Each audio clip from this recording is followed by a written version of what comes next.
உலகம் முழுவதும் வாழக்கூடிய ஸ்ரீ குபேரன் டிவி நேயர்கள் அனைவருக்கும் உங்கள் தாம்பரம் ஸ்ரீ வாராகி ஈசனேசன் சுவாமியுடைய நல்லாசிகள், வாழ்த்துக்கள். ஜெய் வாராகி, ஜெய் ஜெய் வாராகி. அன்பு பக்தர்களே, சனி பகவான் வக்ரம். இந்த சனி பகவானை பொறுத்தவரையிலும் அவர் தான் ஆயுள்காரகன், தொழில்காரகன், இன்னும் சொல்லப்போனால் கர்மகாரகன். ஒரு மனுஷனுக்கு எந்த நன்மை நடந்தாலும் அதுக்கும் சனி தான் காரணமாக இருக்கார். தலையெழுத்தை தீர்மானிக்கக்கூடியவர். அதே போல் ஒரு மனிதனுக்கு எந்த தீமைகள் நடந்தாலும் கெடுதல்கள் நடந்தாலும் ஒருத்தவங்க கஷ்டப்படுறான்னா அதுக்கும் சனி பகவான் தான் காரணமாக இருக்கார்.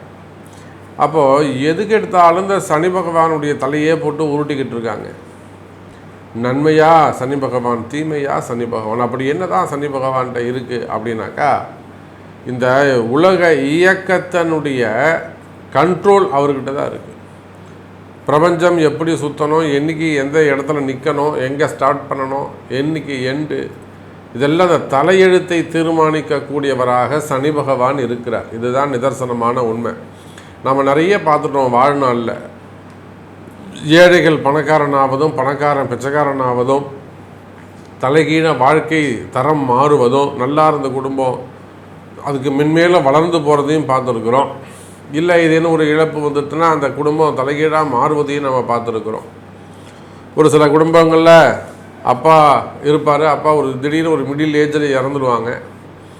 அதுக்கப்புறம் பசங்களை கஷ்டப்பட்டு வளர்த்து அந்த குடும்பம் பிற்காலத்தில் ரொம்ப சிறப்பாக இருக்கும். அதுக்கு என்ன அர்த்தம்னா, ஒன்றை இழந்தால் இன்னொன்றை பெற முடியும். அப்போ ஒரு உயிரை பலி கொடுத்ததுனால அந்த குடும்பம் முன்னுக்கு வந்து தான். இதுக்கெல்லாம் கூட சனி பகவானுடைய கர்மா தான் காரணம்னு சொல்கிறாங்க. ஒருவேளை இந்த தகப்பனார் அப்படியே உயிரோடு இருந்திருந்தாருனாக்கா அந்த குடும்பம் அவ்வளோ வளர்ச்சி அடைஞ்சிருக்காது அப்படின்னு சொல்கிறாங்க. அப்போது அதே போல் ஒரு நல்ல ஸ்மூத்தாக போய்கிட்டே இருக்குது. அதே சமயத்தில் அந்த குடும்பத்தில் எதுன்னு ஒரு இழப்புகள் ஏற்படுதுன்னு வச்சுக்கோங்களேன், அதுக்கப்புறம் அந்த குடும்பத்துடைய சூழ்நிலையே மாறி போயிடும். அப்போ இந்த உலக இயக்கம் மட்டுமல்லாது மனிதனுடைய இயக்கம், மனிதனுடைய வாழ்க்கையில் கூட ஏற்ற இறக்கங்கள், அவன் கஷ்டப்படுறதும் நல்லா இருக்கிறதும், எடுத்த முயற்சிகளில் தடைகள் வராமல் இருக்கிறதும். ஒரு சிலருக்கு பாருங்கள், ஒரு முயற்சி தான் எடுப்பாங்க, எடுத்த உடனே அவனுக்கு கிளிக் ஆகிடும், அவன் ஜெயிச்சுடுவான். சில பேர் அதை நினச்சாலே அவனுக்கு வேலை நடக்காது. எப்போல்லாம் ஒரு விஷயத்தை நினைக்கிறானோ, செய்யணும்னு நினைக்கிறானோ, அப்போ எல்லாம் தடைகள் வந்துட்டுருக்கு. அப்புறம் போய் கோயிலாக போய் சாமியெல்லாம் வேண்டி அதுக்கப்புறம் தான் அந்த விஷயம் அவனுக்கு கை கூடும். இப்போ இது எல்லாத்துக்கும் கூட என்ன காரணம்னா கர்ம வினைகள். அப்போ எல்லாத்துக்கும் கர்ம தான் காரணம்னா அதுக்கு காரகன் யாருன்னு கேட்டிங்கனாக்கா அந்த சனி பகவானை தான் கை காமிக்கிறாங்க. அப்பேற்பட்ட சனி பகவான் மீன ராசியில் குரு பகவானுடைய வீட்டில் அமைந்திருக்கிறார். உங்கள் எல்லாருக்குமே தெரியும். வாக்கிய பஞ்சாங்கப்படி எடுத்துக்கிட்டோம்னா கும்பராசியில் இருக்கிறார். அவர் எங்கே இருந்தாலும் சரி தான், கும்பத்தில் இருந்தாலும் வக்ரமாறாரு, மீனத்தில் இருந்தாலும் வக்ரமாறாரு. திருக்கணிதமும் ஒன்று தான், அதே சமயத்தில் வாக்கியமும் ஒன்று தான். இப்போ 2 பஞ்சாங்கத்தின்படியும் ஒரு 20 நாள் கேப்பில் சனி பகவான் வக்ரம் அடைகிறார் என்பது நிதர்சனமான உண்மை. சனி வக்ரம். அப்போ இவ்வளோ தூரம் அந்த காரகத்தை ஒரு மனிதனுடைய வாழ்க்கையில் ஏற்ற இறக்கங்களுக்கு காரணமாக இருக்கக்கூடிய சனி பகவான் வக்ரம் அடைவாரே ஆனால் என்ன மாதிரியான பாதிப்புகள் ஏற்படும்? சும்மாவது நம்ம நிறைய யூடியூப் சேனல்ஸை பார்க்குறோம். இப்போ நிறைய பேர் பேசுகிறாங்க, ரொம்ப அலங்காரமாக நல்லா ஜம்முன்னு அதுக்குன்னு ஒரு ஆட்டிடியூடோட நல்லா அழகாக பேசுகிறாங்க. எல்லாருமே என்ன சொல்கிறாங்க, வாரி கொடுத்துரும், கொட்டி கொடுக்கும், மழை பெய்யும், பணமழை பெய்யும் அப்படின்லாம் சொல்கிறாங்க. ஆனால் உண்மையிலே அது நடக்குதா அப்படின்னு கேட்டாக்கா இல்லை. அப்போ யதார்த்தமான உண்மை என்ன? உண்மையிலே இந்த சனி பகவான் வக்ரம் ஒரு ராசிக்கு என்ன செய்யும், ஒரு மனிதனுக்கு என்ன செய்யும்? இப்போது சனி பகவான் வக்ரமே அடையலை. வக்ரம் அடைவதற்கு முன்பாகவே இங்கே பார்த்திங்கன்னா அங்கங்கே யுத்தம் அதிகரிச்சுனே போகுது. நேற்று வரலும் உக்ரைன் ரஷ்யா இருந்தது, அப்புறம் இஸ்ரேல் ஹமாஸ் இருந்தது, இப்போ பார்த்திங்கன்னா ஈரானோட சேர்ந்து போச்சு, இப்போ அமெரிக்கா வேறு தலையிடுது, இதில் சீனாவும் உள்ளே வரும் போல் இருக்குது. அவை இந்த மாதிரி பிரபஞ்ச மாற்றத்திற்கு கூட இந்த சனி பகவானுடைய வக்ரம் வேலை செய்யும் போல இருக்குது. இன்னும் சொல்லப்போனால் நிறைய அரசியல் சூழல்கள், அரசியல் சூழ்நிலைகள்லாம் களம் ரொம்ப சூடு பிடிக்குது. மக்களுடைய ஒரு பக்கம் பார்த்திங்கன்னா நோய் நொடிகள் கொரோனா அதிகமாக உலக நாடுகள் முழுவதும் பரவிக்கிட்டு வருது. அப்போ இந்த சனி பகவான் என்ன தான் செய்ய போகிறார்? இந்த சனி வக்ரத்தால் உங்களுக்கு என்னெல்லாம் நடக்க போகுது, என்ன மாதிரியான மாற்றங்கள் நிகழப்போகுது? இன்னும் சொல்லப்போனால் இந்த சனி பகவான் வக்ரம் ஜூலை மாதம் 13ஆம் தேதி முதல் நவம்பர் மாதம் 28ஆம் தேதி வரை கிட்டத்தட்ட ஒரு 140 நாட்கள் அப்படி வச்சுப்போம். 139 நாட்கள் சொல்கிறாங்க, அது 140 கூட நம்ம வச்சுப்போம், சரியா? அப்போது ஜூலை 13லேருந்து நவம்பர் 28ஆம் தேதி வரை இந்த 5 மாதங்கள் என்ன நடக்க போகுது, என்ன மாதிரியான மாற்றங்கள், உண்மையான தகவல்கள் என்ன அப்படிங்கிறத பார்த்துடலாம் பாருங்கள். வக்ரம் பெற்ற சனி பகவானால் நார்மலான ஒரு மனுஷனுக்கு மனிதனுடைய வாழ்க்கை நிறைய ஏற்ற இறக்கங்களை சந்திக்க போகுது. ஒருத்தர் வருமானத்துக்கே ரொம்ப கஷ்டப்பட்டு இருக்கிறார், இல்லை வேலை கிடைக்கல, நல்லா செஞ்சுக்கிட்டு இருந்த வேலை, ஒரு நல்லா வந்துக்கிட்டு இருந்த வருமானம் கட்டாயிடுச்சுன்னு வச்சுக்கோங்களேன். இந்த சனி பகவானுடைய வக்ர காலத்தில் அவருக்கு ஒரு அதிர்ஷ்டம் ஏற்பட்டு வேலை கிடைக்கிறதுக்கும் வாய்ப்புகள் உண்டு. அதே போல் இந்த சனி பகவானுடைய வக்ரம் ஒரு நல்ல பொசிஷனில் நல்ல வருமானம், ரெகுலர் இன்கம் இருந்துக்கிட்டே இருக்குது, ஹாப்பியாக ஓடுது, வண்டி ஓடுதுன்னு வச்சுக்கோங்களேன். இந்த சனி பகவானுடைய வக்ரம் அதை டிஸ்டர்ப் பண்ணும். அப்போது ஏற்ற இறக்கங்களுக்கு, மாறுதல்களுக்கு ஒரு ஆரம்பமாகத்தான் இந்த சனி பகவானுடைய வக்ரத்தை நாம் பார்க்க வேண்டும். அன்பார்ந்த விருச்சக ராசி அன்பர்களே, சனி பகவான் வக்ரம் இந்த ஜூலை 13லிருந்து நவம்பர் 28 வரையிலுமே கூட சனி பகவானுடைய வக்ர காலம் விருச்சக ராசிக்கு நல்ல ஒரு யோகமாக அமைகிறது. காரணம் என்னன்னு கேட்டிங்கனாக்கா, விருச்சக ராசிக்கு 5ஆம் வீட்டில் 5, 9 இருக்கக்கூடிய சனி பகவான். பொதுவாக திரிகோணத்தில் அல்லது கேந்திரத்தில் இருக்கக்கூடிய சனி பகவான் இருந்தார்னா அது டேஞ்சர். 2ஆம் இடத்துல கூட இருந்துடலாம், அல்லது 3, 6, 8, 12 இருந்துடலாம். கேந்திரங்களில் அல்லது திரிகோணங்களில் அமரக்கூடிய சனி பகவான் அந்த ராசி அல்லது அந்த லக்னத்திற்கு ஒரு அவயோகியாக அமைந்து விடுவார். அப்போ என்ன அர்த்தமாதுங்க? திரிகோணத்தில் நிற்கக்கூடிய சனி பகவான் ஆனால் இங்கே விருச்சகத்துக்கு யோகமாக மாறி விடுகிறார். நான் நல்லா உதாரணத்தோடு சொல்லுவேன், அடித்து சொல்லுவேன்.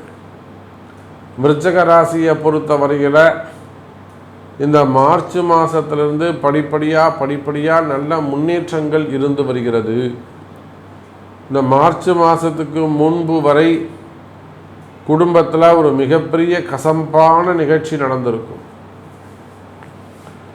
குடும்பத்தில் ஒரு கசப்பான மன வருத்தம் ஏற்பட்டிருக்கும், அல்லது ஒரு சில பிரிவுகள், ஒரு நிச்சயமாக ஒரு குறிப்பிட்ட பிரிவுகள் ஏற்பட்டிருக்கும், இழப்புகள், குடும்பத்தில் ஒரு சண்டை சச்சரவு, மனக்கசப்பு, பிரிவுகள், இதெல்லாம் விருச்சக ராசிக்கு கடந்த காலங்களில் இருந்திருக்கும். அப்படி குடும்பம் சிறப்பாக இருந்துடுத்துனா ஏதேனும் ஒரு அசட்டு, சொத்து சம்மந்தப்பட்ட விஷயத்தை ஒரு மிஸ் பண்ணுறது, ஏமாறுவது, இல்லது அது சார்ந்த வம்பு வழக்கு. அப்படி குடும்பமும் சிறப்பாக இருக்குது, சொத்து பத்துக்களும் ஒன்றும் ஜாக்கிரதையாக இருக்குன்னா உடல்நிலை ஆரோக்கியம், உடல்நிலையும் சிறப்பாக இருக்குது அப்படின்னா வேலை செய்கிற இடத்துல, தொழில் செய்யக்கூடிய இடங்களில் தொழிலில் ஏமாற்றங்கள். அப்போ இந்த 10ஆம் பாவம் கர்மஸ்தானம் ஏதேனும் ஒரு வகையில் உங்களுக்கு பாதிப்பை ஏற்படுத்துகிறது. காரணம் அங்கே இருக்கக்கூடிய கேது. இதை எப்படி சொல்கிறீங்க சாமி, கரெக்டாக சொல்கிறீங்களே, கூட நின்று பார்த்தா மாதிரி சொல்கிறீங்களே அப்படின்னா நான் ஒன்றும் பெரிய ஆள் இல்லைங்க. நம்ம முன்னோர்கள் ரிஷிகள் சொல்லி கொடுத்தது தான், அந்த ஜாதகத்தை வச்சு தான் நாம் சொல்கிறோம். இதையே நம்ம இவ்வளோ அக்யூரேட்டாக சொல்கிறோம்னா, விருச்சக ராசிக்கு மார்ச் மாதத்துக்கு முன்பாக அல்லது மார்ச் மாதத்தை வரையிலுமே கூட ஏதேனும் ஒரு மிகப்பெரிய மனக்கசப்பு, மன வருத்தம், அல்லது ஒரு ஏமாற்றம், அல்லது ஏதேனும் ஒரு இழப்பு, பிரிவுகள் இருந்திருக்கும். எதை வச்சு சொல்கிறோம்? 10ஆம் இடத்துல இருக்கக்கூடிய கேது. அந்த ராகு கேதுக்கு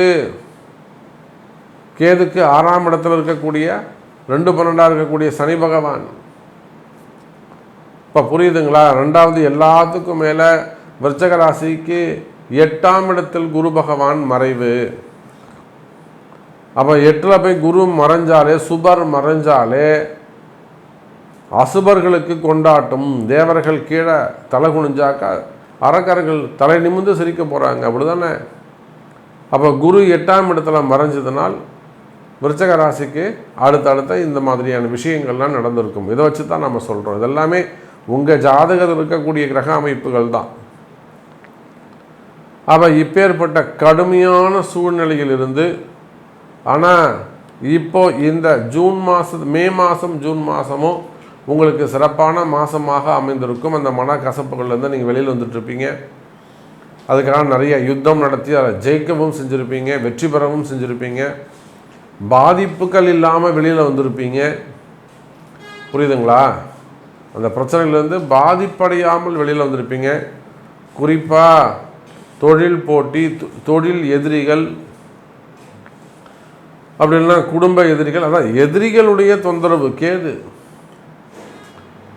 எதிரிகளுடைய தொந்தரவுகள், எதிரிகளால் வரக்கூடிய பிரச்சனைகள், வம்பு வழக்குகள். அப்போ இந்த மாதிரி எதிரிகளுடைய பிரச்சனைகள்லாம் இருந்திருக்கும். அதெல்லாம் நீங்கள் ஜெயிச்சு வரக்கூடிய காலம். எத்தனையோ தொழில் அமைப்புகளில், பிஸ்னஸ் பண்ணுற இடத்துங்களில், தொழில் பண்ணுற இடங்களில் எவ்வளவோ எதிரிகளுடைய தடைகள். ஒரு சில இடங்களில் அன்றைக்கெலாம் பார்த்தீங்கன்னாக்கா, ஒரு ஹோட்டல் இண்டஸ்ட்ரி மும்பையில் ஒரு பெரிய ஹோட்டல் இண்டஸ்ட்ரி, பெரிய ஸ்டார் கேட்டகரியில் இருக்கிறாங்க. நிறைய உலக நாடுகள் முழுவதும் அவங்க வச்சுருக்கிறாங்க. ஆனால் அந்த கார்ப்பரேட் நிறுவனத்தில் ஒரு சில பிரச்சனை, அரசாங்கத்துக்கும் அவங்களுக்கும் ஒரு சில பிரச்சனை. அப்போ இதனால் வந்த தொந்தரவு நம்ம பதிவை பார்த்துருக்காங்க. சாமி, நீங்கள் அப்படியே சொல்கிறீங்க சாமி, இவர் த வெரி கரெக்ட். ரொம்ப எக்ஸைட்டிங்காக இருந்தது, ரொம்ப எனக்கு சஸ்பென்ஸாக இருந்தது. எப்படி நீங்கள் சாமி இப்படி சொன்னாருன்னு ஆச்சரியப்பட்டு போனாங்க. அப்புறம் அந்த விருச்சிக ராசி அன்பர்கள் நம்மளை அழைப்பு கொடுத்து ஃப்ளைட் டிக்கெட் போட்டு ஏறக்குறைய நாம் அங்கே ஒரு 7 நாட்கள் தங்கியிருந்து அவங்களுக்கு என்னெல்லாம் செய்யணுமோ எல்லாமே வழி காமிச்சிட்டு வந்தோம். இன்னும் கீப் இன் டச்சுங்கிற மாதிரி நம்மக்கிட்ட அங்கே தொடர்பிலே இருந்துக்கிட்டு இருக்கிறாங்க. பெரிய ஹோட்டல் இண்டஸ்ட்ரி மும்பையில். அப்போ இந்த மே மாதம் ஜூன் மாதம் விருச்சிக ராசி என்பர்களே, நீங்கள் என்ன மாதிரியான பிரச்சனைகளில் இருந்திருப்பீங்கன்றத சொல்லிட்டேன். அந்த பிரச்சனைகள் இருந்து நீங்கள் ஜெயிச்சு வெளியில், மனசளவில் ஜெயிச்சு வெளியில் வந்துட்டுருப்பீங்க. மனசளவில் ஜெயிச்சு வெளியில் வந்துட்டுருப்பீங்க. ஒரு சில விருச்சிக ராசி என்பர்கள் எந்த சேதாரமும் இல்லாமல் வெளியில் பிரச்சனையை விட்டு வெளியில் வந்திருக்கலாம். ரொம்ப கடுமையான ஜாதகம், குறைவான ஜாதக அமைப்பு உடையவங்க மட்டும்தான் இன்னும் அந்த பிரச்சனையில் மாட்டிக்கிட்டு இருப்பாங்க. அவங்க கூட இந்த சனி பகவானுடைய வக்ரகாலம் வறுமையானால் இந்த ஜூலை மாதம் 13ஆம் தேதியிலிருந்து உங்களுக்கு ஒரு நல்ல யோகமான காலமாக அமைகிறது எனதருமை விருச்சிக ராசி அன்பர்களே. அப்போ அற்புதமான கால நேரம். அப்போ இந்த சனி பகவானுடைய வக்ரம் ராசிக்கு 8ஆம் இடத்துல, ராசிக்கு 5ஆம் வீட்டில் அமையக்கூடிய சனி பகவானுடைய வக்ரம் அற்புதமாக அமையப்போகுது. சனி குரு தொடர்பு ஏற்பட போகுது. நிச்சயமாக விருச்சிக ராசி அன்பர்களே, இந்த சனி குரு தொடர்பு உங்களை ஒரு உயர்ந்த ஸ்தானத்தில், உயர்ந்த நிலையில் கொண்டு உட்கார வைக்கும் என்பது தான் நிதர்சனமான உண்மை. நீங்கள் வேணால் பாருங்கள் விருச்சிக ராசி அன்பர்களே, நான் இவ்வளோ தூரம் சொல்கிறேன் உங்களுக்கு. இந்த நவம்பர் மாதத்துக்குள்ளே ஏதேனும் ஒரு விஷயத்தில் நீங்கள் ஜெயிச்சு ஒரு இடம் வாங்கலாம், ஒரு வீடு கட்டலாம், ஒரு கடன் அடைக்கலாம், இழந்த சொத்தை ஏதேனும் மீட்கலாம், அல்லது தொழிலில் சிறப்பாக அமையலாம், மீண்டு எழுந்து வரலாம். அப்போது ரீகேப் பண்ணக்கூடிய வகையில் அற்புதமான முன்னேற்றத்தை தரக்கூடிய வகையில் இந்த சனி பகவானுடைய வக்ர நிவர்த்தி உங்களுக்கு இருக்க போகுது. அப்போ நீங்கள் சொல்கிறது கரெக்டு தான் சாமி, எனக்கு இந்த விஷயம் நடக்கணும், எனக்கு வேலை கிடைக்கணும், நான் வெளிநாடு போகணும், எனக்கு விசா கிடைக்கணும், இங்கே விசா ரினிவல் ஆகணும், அது ஒரு என்கொயரி இருக்குது, அது ஒரு வம்பு வழக்கு இருக்குது, ஒரு தொழில் போட்டிகள் இருக்குது, எதிரிகளுடைய தொந்தரவு இருக்குது, செய்வினை கோளாறு இருக்குது, முன்னுக்கு வர முடியாமல் பண்ணுறாங்க செய்வினையில், இடதோஷங்கள் இருக்குது, கம்பெனி ப்ராப்ளம் இருக்குது, குடும்ப பிரச்சனை இருக்குது, திருமண லைஃப் ப்ராப்ளமாக இருக்குது, ஜாப் ரிலேட்டடாக ப்ராப்ளம் இருக்குது. இப்போ உங்களுக்கு என்ன ப்ராப்ளம், உங்களுக்கு என்ன நடக்கணும் என்பதை உங்களுடைய பிறப்பு ஜாதகம்தான் தீர்மானிக்கும், அதுதான் ஜெயிக்கும் என்பதை சொல்லிக்கொண்டு மீண்டும் வேறொரு அற்புதமான பதிவில் சந்திக்கிறேன். நன்றி, நமச்சிவாயம். ஜெய் வராகி, ஜெய் வராகி. ஸ்ரீ குபேரன் டிவியை பார்த்தமைக்கு நன்றிகள். மேலும் இது போன்ற தகவல்களை தெரிந்து கொள்ள ஸ்ரீ குபேரன் டிவியை சப்ஸ்கிரைப் செய்யுங்கள். மறக்காமல் பெல் ஐக்கானை கிளிக் செய்யுங்கள்.